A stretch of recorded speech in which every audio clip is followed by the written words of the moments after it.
The reason I said it is because it was delayed in starting. So I hit record and you hit the button. I was like, oh shit. And then it was so we're good. So we'll keep it. Just a preemptive whatever. Welcome to the Abyss, everybody. We're beerless again because we're both very busy adults with adult lives. Spooktober and we're doing it sober. That's good. Yeah, I didn't even know that rhymed. And we have a guest in the room today. So if you hear some babbling in the back, it's our surprise ghost guest. It's our third guest who's really shy. Yeah. You'll hear some babbling. Cleet's son is joining us today. Yeah, he has a lot to say. So you'll hear that in the background. So that's what's going to go. That's what's happening. But I came across a hilarious story this week. I don't know if you heard about it. Have you heard of the movie Winnie the Pooh, Blood and Honey? No. So they did like a live action like horror slasher based on Winnie the Pooh. I never watched it, but it's a thing. But apparently a fourth grade class in Miami, the teacher started the movie for them, not knowing what it was, I guess. Fourth graders. And how did they not know? Yeah, that's what I think that they knew. It's like, oops, it said Winnie the Pooh, Blood and Honey. I found this weird Pirates of the Caribbean with a bunch of chicks on the cover. Right. We're going to play that. But it follows Winnie the Pooh and Piglet on a bloodthirsty rampage after Christopher Robin abandons them for college. So, yeah, I thought that was pretty funny. So it's a sequel to the series. Yeah, apparently the parents were really upset. Imagine your fourth grader comes home. We saw Winnie the Pooh murder some topless lady. Oh, because the teacher showed him it. Okay, that kind of makes sense. Yeah, it was in a classroom. I mean, that's like a next level, what do you call it? Incompetence. Yeah. And I guess it played for like 20 or 30 minutes. It's like, I'm sure this will simmer back down to G. It's like, it's only a couple murders. I'm sure it'll settle down. Oh, it's only like 6 topless people. I'll give it 5 more minutes. It's like, my job couldn't possibly be on the line for this. There's no way. Parents will love this. Yeah. A little bit of education. Well, maybe homeschool your kids. I don't know. In the spirit of Halloween, we are going to be doing true scary stories from online. Hell yeah. I like good, true scary stories from online. I'm going to put quotations on there. So we'll have to determine if we believe these are authentic or not. Sometimes I feel like it's easy to tell, but then at the same time, it's like, it's too crazy that it's probably true. This one is a weird experience while visiting a secluded abandoned hospital. Ooh. Like, a lot of good shit happens when you visit abandoned hospitals. As the title says, here's my account of a weird experience me and 3 friends had while visiting the abandoned hospital that was sort of well known in my hometown when I was in high school.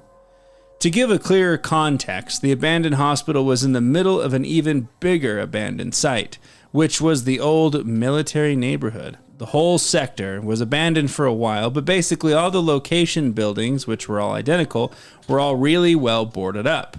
However, the hospital itself was accessible through a few broken windows and such. We went there in the middle of the day in summer, broad daylight. It wasn't my first time there, and quite honestly, it was not scary at all.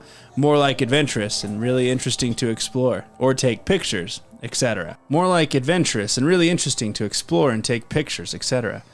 I emphasize this aspect because after a few times there, I could tell you there was absolutely no sense of dread or creepiness at all. Really a nice place to chill, which might have made us a little too comfortable, I guess. Anyways, we tortured... What? Excuse me? Anyways, we toured the hospital together. We torched the fucking place. It was so nice, we just decided to take fire to it. Fuck our hangout spot. We'd split from time to time to explore some of the operation rooms and such, and we all regrouped in the center reception area at one point to hang out. The closer I was to getting to the main central area, which was located near the biggest open or broken window bay, I noticed that I could hear repetitive knocking sound that echoed outside. The closer I got to the windows, the clearer the sound got. When we were all together and pretty much ready to leave, my friend also pointed out that he could hear what sounded to him like hammer strikes on a really constant beat. When he said that, I instantly recognized what I was hearing for the last 10 minutes or so. We got outside through the window bay, and the noise was even clearer and louder at this point. We were quite puzzled. As I said earlier, the whole neighborhood was abandoned, only our car to be seen all around. We got a little skittish at this point, mainly didn't want to get caught there since it was a restricted area after all, so we headed for the car, and when we turned the corner to the locative building in which we parked in front of, we all froze. There was a guy hunched over or bent down at the very bottom of an exterior staircase leading to what I assume was the basement of the building. We could only see his back. The guy was wearing a clean-cut handyman overall with a leather tool belt, and he was hammering the bottom of the boarded-up door. When I saw him and locked my eyes on his back, I felt an immense feeling of dread and general terror I rarely felt before. In broad daylight, mind you. We're all creeped out and looking at each other, didn't say a word, just raced to the car and left. I know it might not sound like much and nothing that happened couldn't be explained, but being there and seeing the weird scene was really something else. It's a feeling that's hard to explain to someone who wasn't there, but I still remember this vividly, more than I'd like to. Did I miss that he had a hammer and he was banging something, or? Yeah, he was just hitting the bottom of the door, I guess. But it's like some construction guy in an abandoned zone. They're like, oh my God! He's like, fucking kids. Sounds like a creepy dude. You know, I mean, I don't know. They call him Hammerman. That hospital was so comfortable. We got carpet samples from Lowe's and a couch. We burned it. All right. This next one is titled, After a Fire in My House, one of the only things to have survived was a USB stick with a weird photo. You gotta be careful with those. Yeah, I wonder what's on this USB. And then all of a sudden the FBI breaks into your door. Yeah. Going to jail. Excuse me. Yikes. What was on there? You're going to jail. Why? You know why. Like completely a setup. Like immediately plug it in. Going to jail. It's like, we got you. Go for a long time. Tell me what it is. You're going to jail, buckaroo. No explanation ever. Why are you here? I have no fucking idea. Cops just showed up. It was literally 3 seconds after I plugged the damn thing in. All right. Anyways, FYI, I've never in my life used Reddit and have no idea how it works. I've seen it on TikTok and know it has a lot of different communities, so I found this one, and please inform me if I should post this somewhere else. I'm not sure if I'll ever solve this, but my hands are open to receiving help. Thank you. About a year ago, after a fire in my home, I lost a lot of things, including a big part of my house, although a few things did survive. Part of those being an old USB stick I never looked through it as I had no reason. So I just kept it in a drawer with old junk like broken cables. I mean, you gotta be curious. Even though we just talked about it. If it was your old USB, I mean, I wouldn't pull it up, you know? Who knows? Yesterday, I went through it to discover a strange photo of a dog. I don't have and never had a dog. No one I knew has or had a dog. And I've been living alone for about 2.5 years, and this USB was brought a year into my still alone stay. I know it's not weird to not have a dog, but to not know anyone who has a dog, that's stretching it. Is it true? Is this that's causing me to think this is fake. In fact, I've never seen a dog in a decade. What is a dog? I don't even know. It never has photo, as I checked after purchasing to make sure I had my money's worth. See, that's kind of a weird statement, too. So I checked the USB to make sure nothing was pre-saved, so I got my money's worth of the gigs. Suspicious. This is very strange, and I'm not sure what to think, and it ever since I had moved. That's what it says. Grammarly, buddy. Yeah. I never even thought of looking through it until I got bored one evening and found it.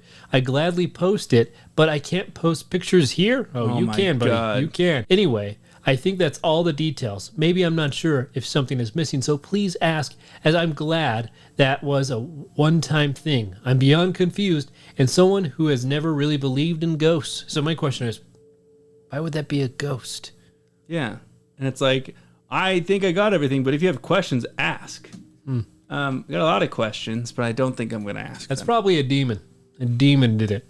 Speaking of a demon, this story's called A Demon or Something. Sits outside my house occasionally around 3 a.m. It sounds like a chill demon. Yeah. He just wants to get inside. All right. So I didn't know where to post this, but I genuinely want to know if anybody has had a similar occurrence like this happen to them. This happened a little less than a year ago. I live in a pretty rural area, pretty secluded from people, on a fruit orchard. That's pretty cool. So one morning I woke up at 3:37 a.m., very specific, and my immediate thought was, shit, it's way too early to be up. I then prepared a bowl pack to hopefully send me off to catch some more sleep a little bit easier, but when I went to go outside, I stepped out onto our deck and turned the light on.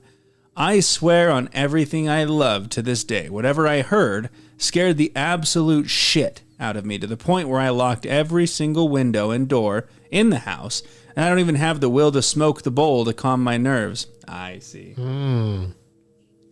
I was honestly so terrified. Well, I bet if you had some of the bowl, you wouldn't be terrified anymore. So when I stepped out onto my deck, I heard in a tree that the deck light just barely illuminated. The leaves start to rustle a bit, a branch snaps, and what literally sounded like it had to be a 400-plus pound animal hop down from the tree, land with a huge thud, and I can remember hearing exactly 7 steps, but the last step was easily reached over 50 yards away from the tree. At this point, I'm practically shitting my pants, for real. I go to reach my phone to start recording when whatever it was lets out the most god-awful screech that I've ever heard. Sounded like a mix of an ear-piercing hawk screech mixed with the deep scream of a bull or something. It almost had a human but also totally inhuman sound to it. After I heard this, I instantly went outside, turned on both outside lights, and locked everything. To this day, I truly believe that I saw a demon or something, and it was stalking me outside my house. What do you guys think? Well, it could be a demon or an athletic, angry fat guy. Okay. Sure. Plausible. Or a bear. Could have been a bear. It's just a bear. All right, this one is called I Have No Clue Where to Post This, but I don't know what to do. I recently traveled to Japan, and I was unbelievably excited as I've never left home. I traveled from Tokyo to Osaka on the Shinkansen. Shinkgasm.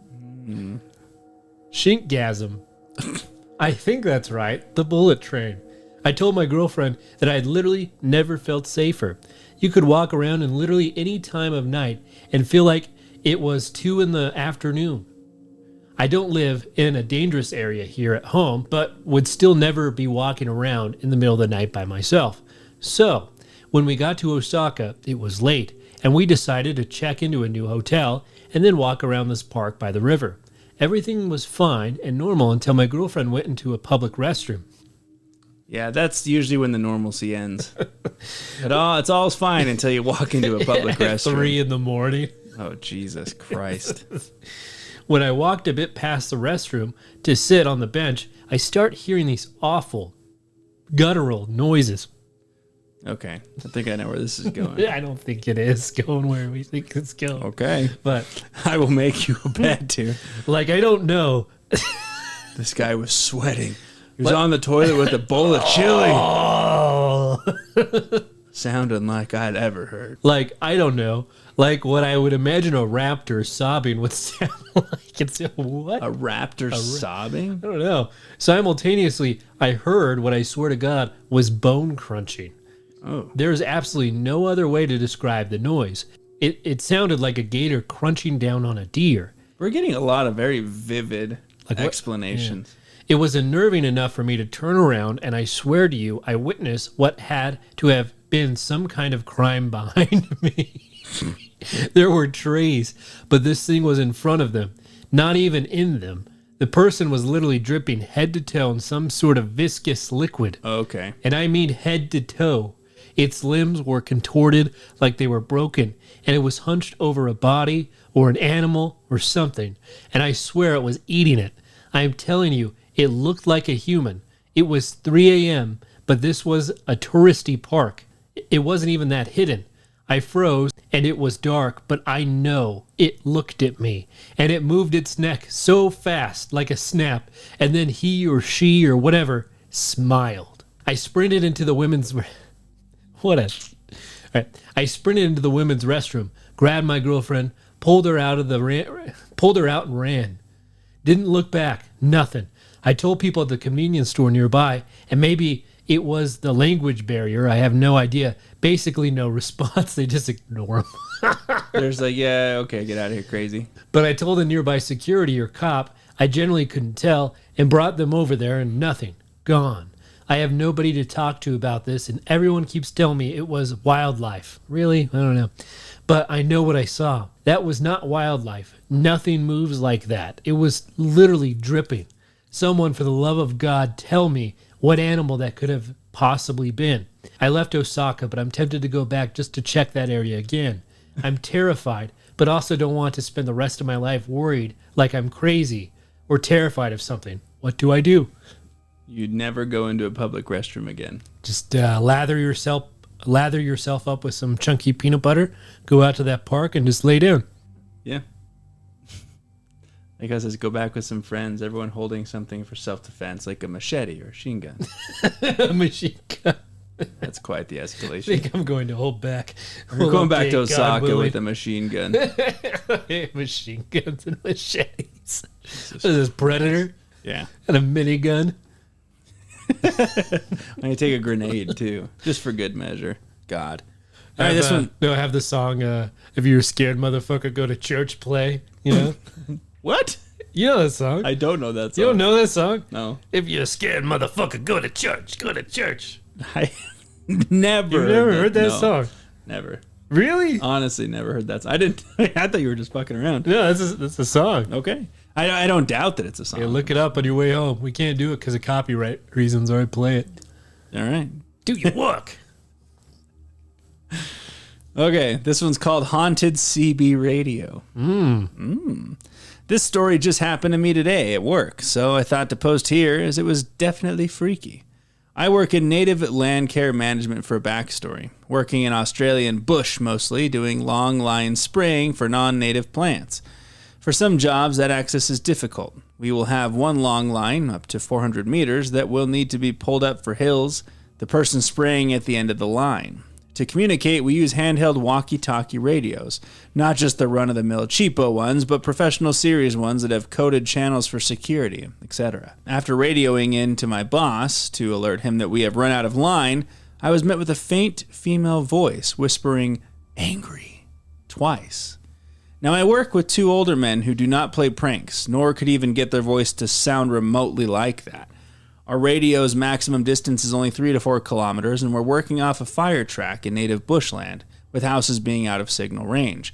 Paired with the coded channels, it would be near impossible for someone to stumble across us talking and play a prank on us. I've heard of radio waves being able to communicate with ghosts in the afterlife, but never experienced it until now. He just, instead of packing the walkie-talkies, they just took the spirit box with him. It's like, all right, we're done. Like, goddamn. Angry. Nightmare. Nightmare. Can't do that. So fucking bad, dude. Oh, so bad. I'm a Native American, and my res is scary. I don't know where else to post this, but I live on a native reserve called Akwesasne. I don't know if it's well known or not, but a quick Google search will tell you the basics. So let's get into this. Let's not get into Let's this. just not talk about it. Let's not talk about it. End of story.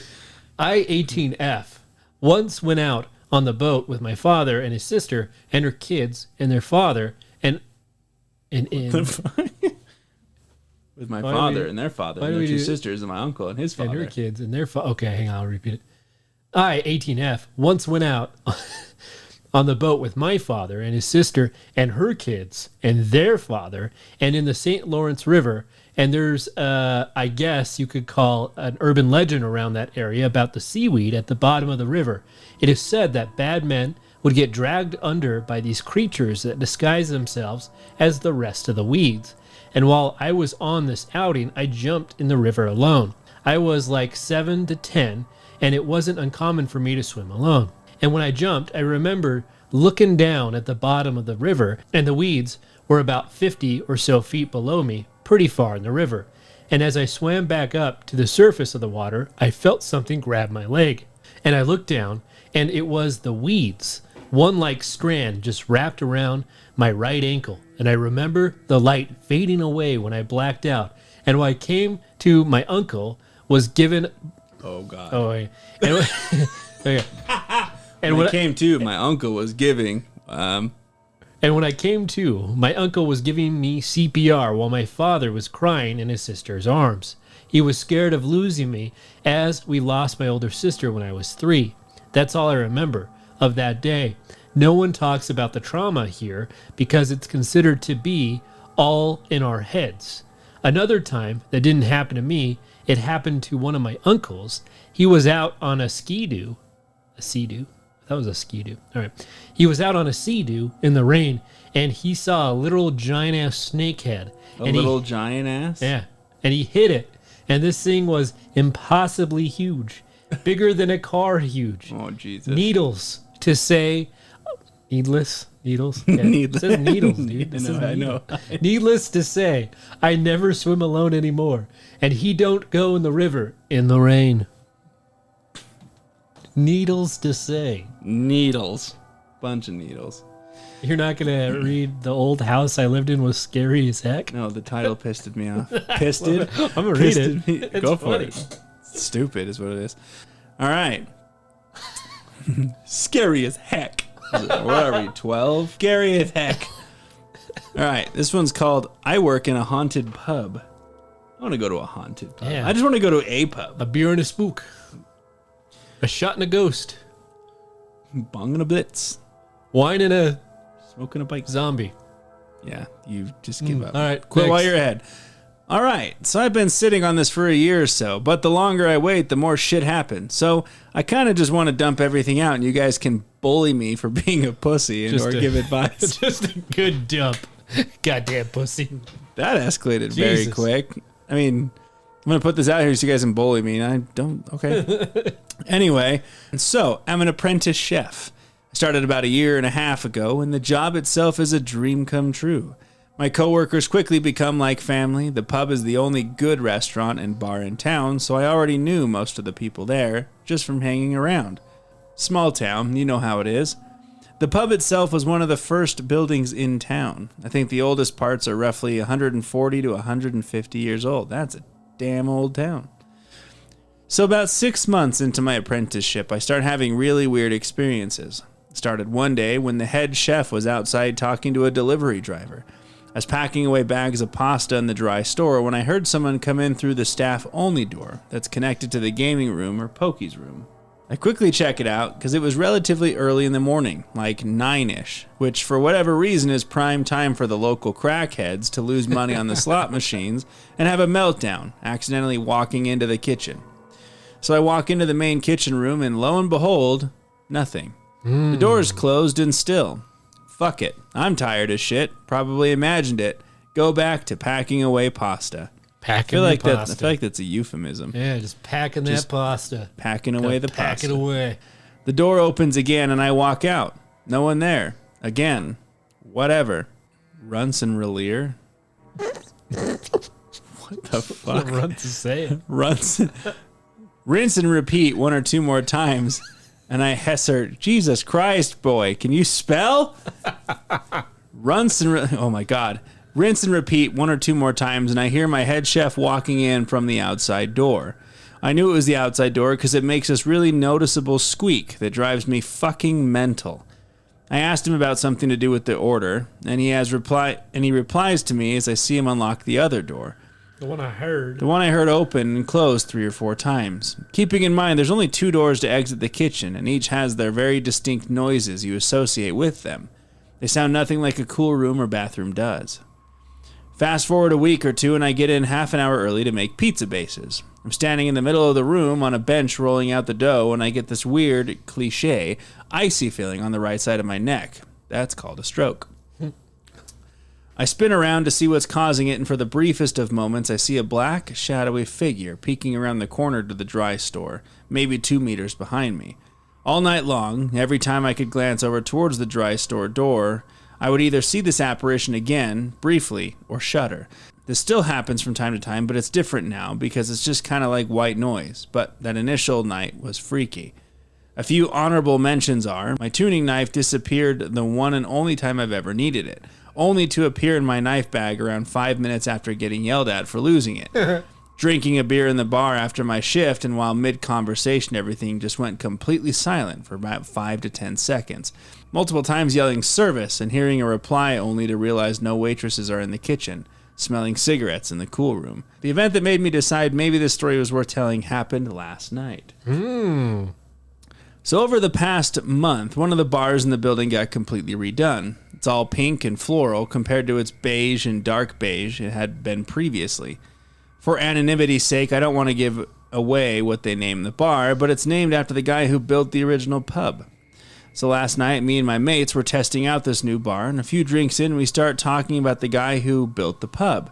I'm really into local history, so I was going decently in depth about everything when all of a sudden, there's this massive thud. Came from nowhere, but everyone in the room heard it. While everyone's silent and looking around, one of my mates pipes up. It's probably the ghost of insert guy who built the pub's name here, coming in to have a pint in his new bar. And as much as it pains me to say, it got a decent laugh. Until the second thud. This time no one said anything in the silence. I swear to God or whatever deity you want me to swear to, I'm not making this up. In the silence I heard whispered in my ear, oh God.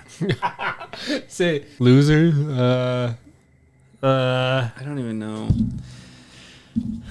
You can't. In the silence I heard him whisper in my ear, group of, name I won't say. Like, what even the fuck? What am I meant to do with that sentence?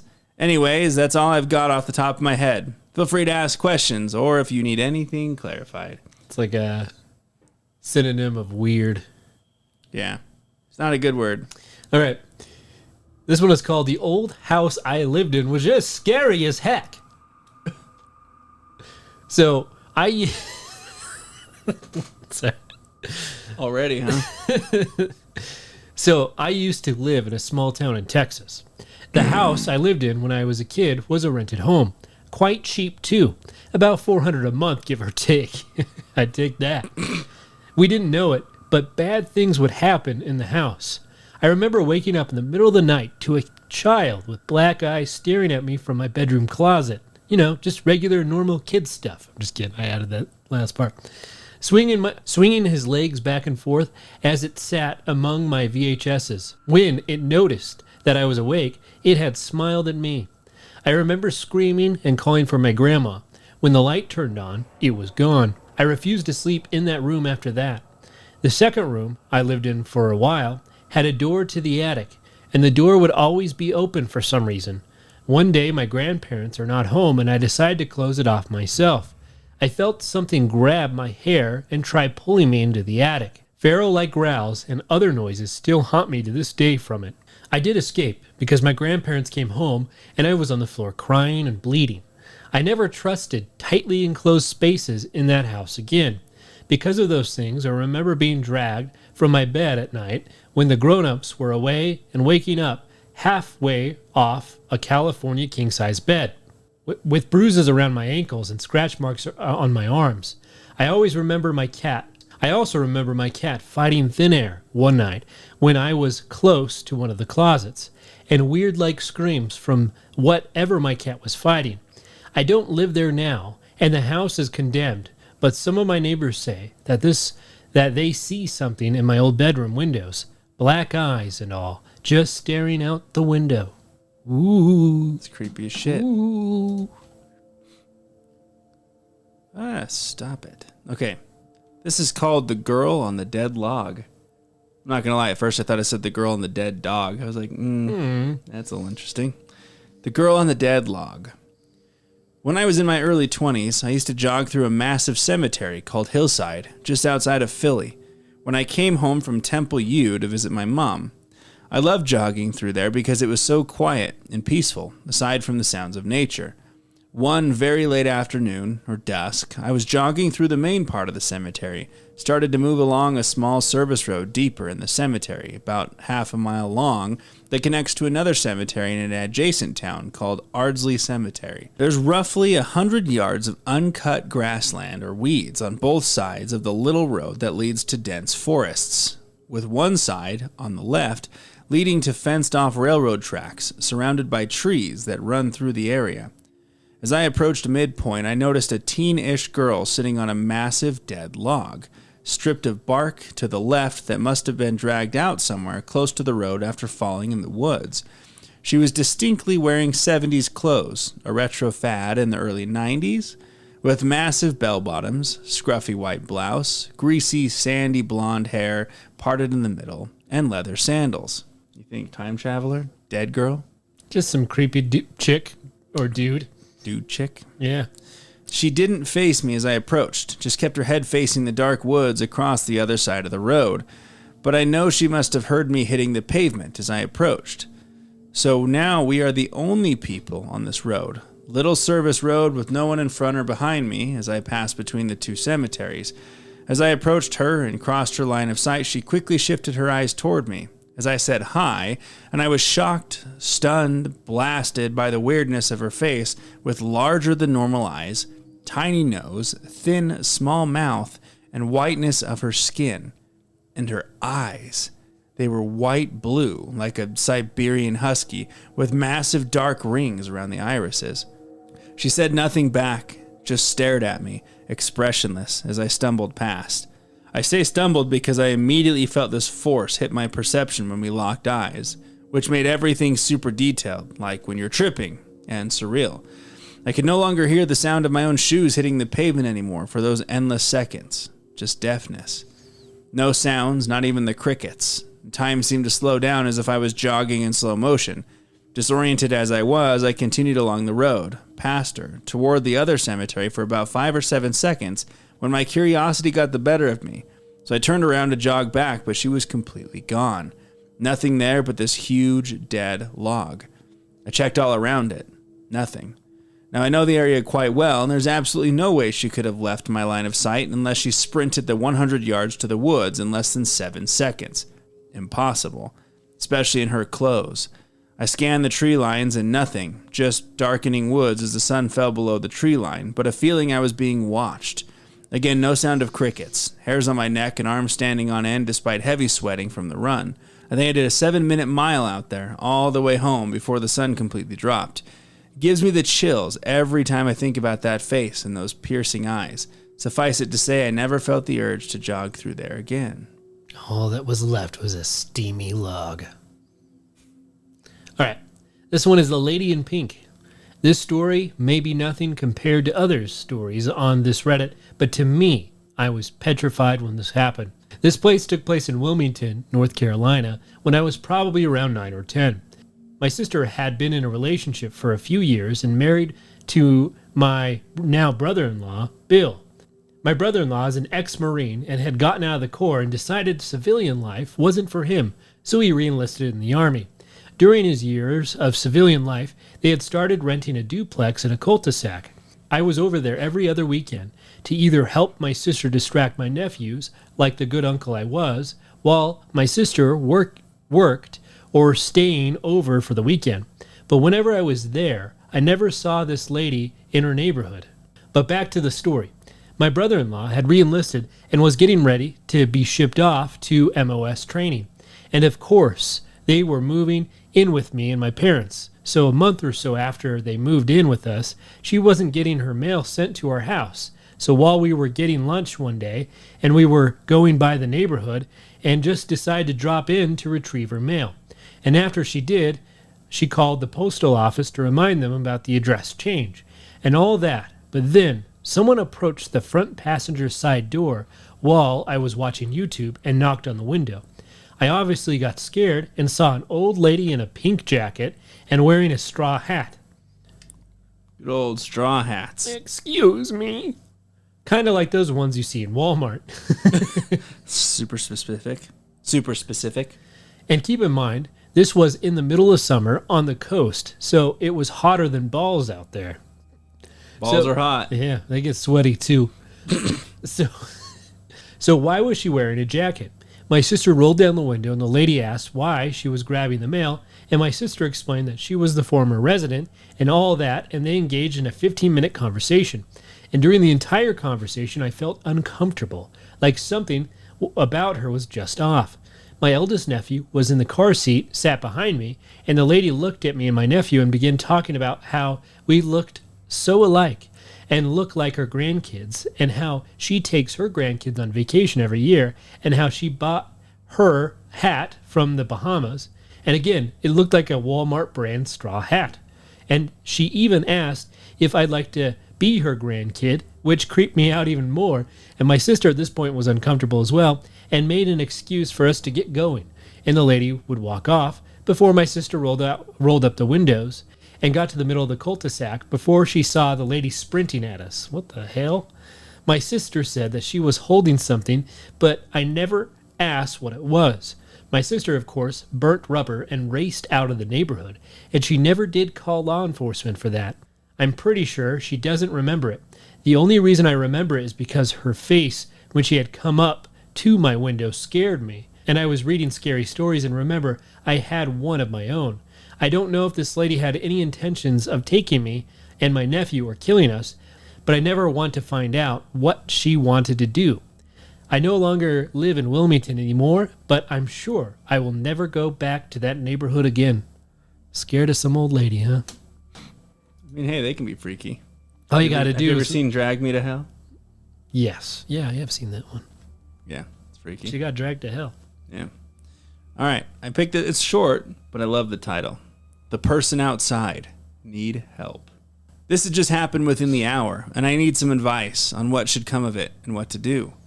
For context, I'm in the basement. I keep my gaming setup down there.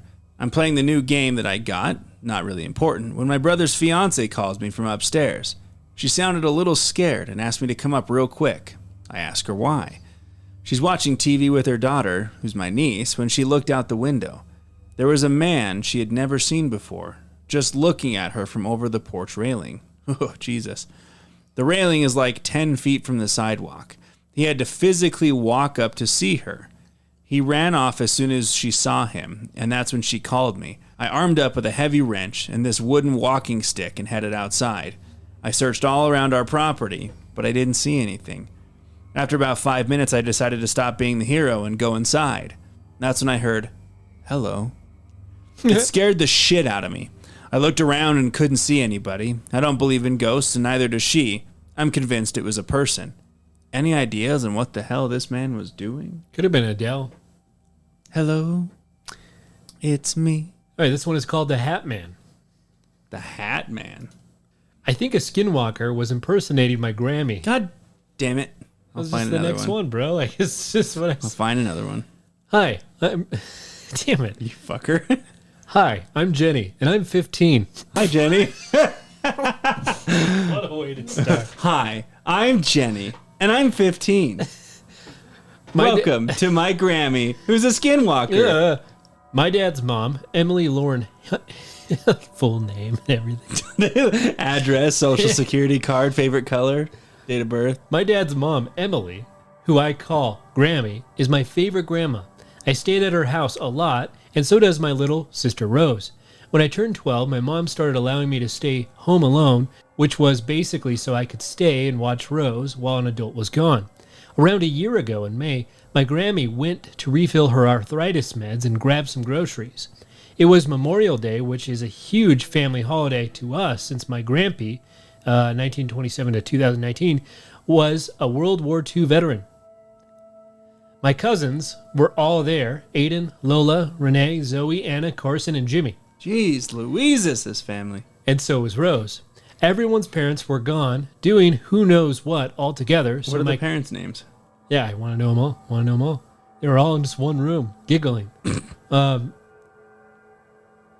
lost my spot. Who all knows what together? So, my cousin Aiden and I were left in charge since we were the oldest.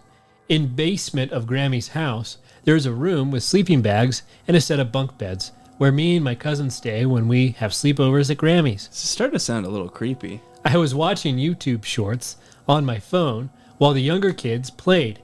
Aiden was playing with them. Zoe, who is 4, and she was asking for a snack, so Aiden went upstairs to get her some chips or candy or something like that and went upstairs. A few minutes later, all the little kids were complaining about how hungry they were. It had been about 10 to 12 minutes since Aiden had went upstairs, so I called him. He answered, and he said Grammy is here, but her car is not.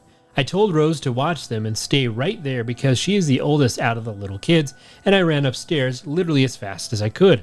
I saw Grammy, with her curly gray hair and black glasses, looking as calm as she could be, unpacking this brown paper bag with tomatoes and onions and other veggies and fruits. I was talking to Aiden and remember so vividly what I said. What do you mean? It's just Grammy unpacking the groceries. Aiden told me, Smith. Like, well, her car isn't here, number 1, and 2, she won't talk to me whenever I say her name, and Cookie won't go near her either. Cookie is Grammy's Persian cat. Oh, I think you said Aiden told me something. Whatever. I looked out, and her car was not there. By the way, she lives in St. Louis, most suburbs. That's not right. Let's skip that. I said Grammy can help unpack groceries, and she didn't respond. Me and Aiden went back downstairs, only for Aiden to get a call back from Grammy saying she was just about to be home. Aiden and I got the chills up our spines. When we went back upstairs, whatever it was gone, and Grammy pulled into the driveway. Scary, sends chills down my spine every time I think of it. Damn. I was going to show you this. So, like, my aunt sent me these for our birthday. Check that out. Oh, shut up. That's cool. Right? Wow. Like, we got That's pops of fancy as hell. ourselves. And look, we're holding a beer and a skull. That's really cool. I'll send pictures to Cleet and he can post them on YouTube. But we got We Funko should sell Pops of those. ourselves. They're pretty great, if I say so myself. I loved it. All right, this one's called The Burning Girl. The Burning Girl on Grape Lane stands a house which used to serve as an infirmary for the people of Whitby. It's a pretty street, but not one you would be wise to linger alone on at twilight, sniffing the evening air.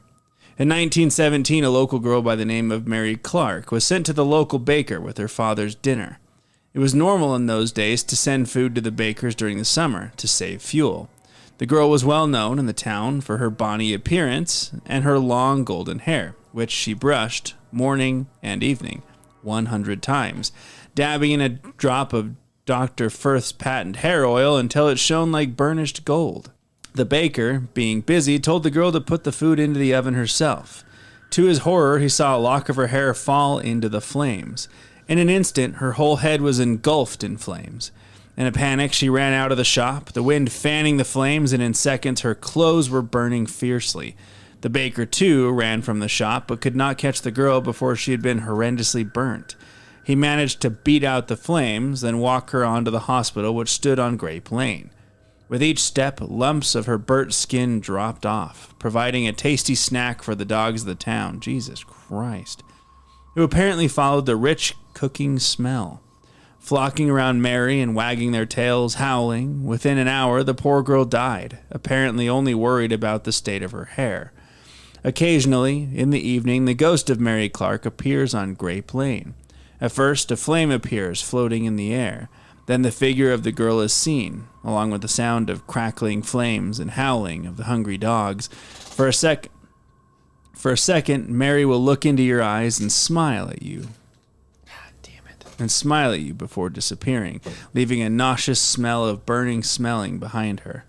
In the 1930s, the Endeavor public house, which stands near Grape Lane, was burned to the ground. The family managed to escape safely because the mother was awoken in the dead of night by a dream or premonition of a beautiful blonde girl shaking her and urging her to save her children. Although rebuilt twice since, the building is still said to be haunted to this day. God damn. That's true. Totally. All right. This one is called The Knocking Won't Stop, a true tale of the paranormal. Oh, damn. Back in the early 70s, northern England, my grandmother was a bit of a psychic and would often use a crystal ball, tarot cards, and the new sensation sweeping the UK, the Ouija board. Seems odd, but the family did it quite often together. Well, it didn't start as the thing that we know it as of today.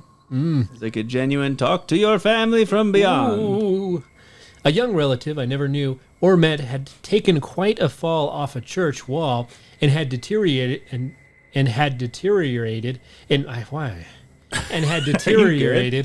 hospital, and well, he died. One day, weeks into using the Ouija board, it was he who contacted my grandmother, and he was very useful. He'd say things like window, look, now, as my toddler, now an adult, uncle, like almost in his 60s, was leaning out of the living room window, head first after climbing up the sofa. Okay, hang on. We're going to reread that.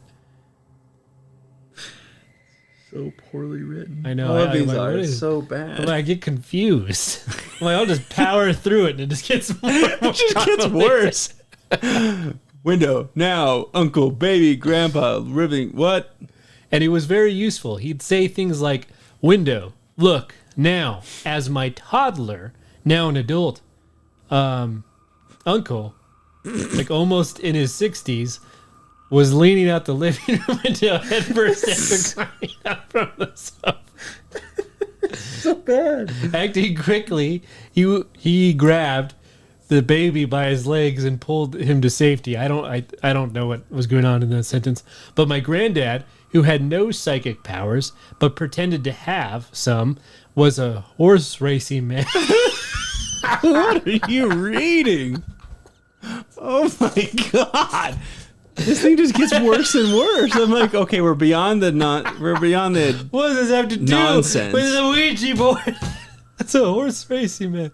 And as you would expect, he would ask things like, who will win the 345 at Kempton?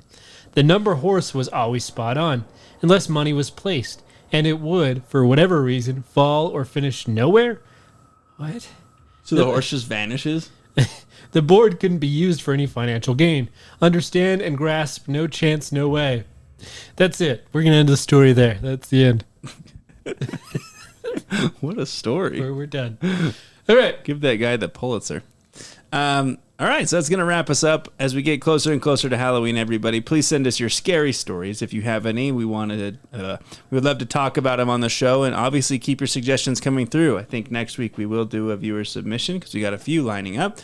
Huge shout out as of right now to our 9 paid supporters of the show: Claytor, Lord of Soup, Curtis and Lara, Jackson, Modelo Time, Mothman, Devin, Conklin Family, and Lou. Again, thank you all for your support. We're getting ever closer to adding video to the show. And Cleet, how many subscribers are we at on YouTube? 396. So you need 104 left. And we are going to be going to the Clown Motel all on video. So if you want to see us go, get us out there, help tell everyone to subscribe to the show so we can go spend a night with some clown costumes and alcohol and a Ouija board and a cemetery. And again, if you're listening to us on YouTube, please like, share, and subscribe, as it really helps us get us out there. And as always, thank you for entering the abyss. Until next time.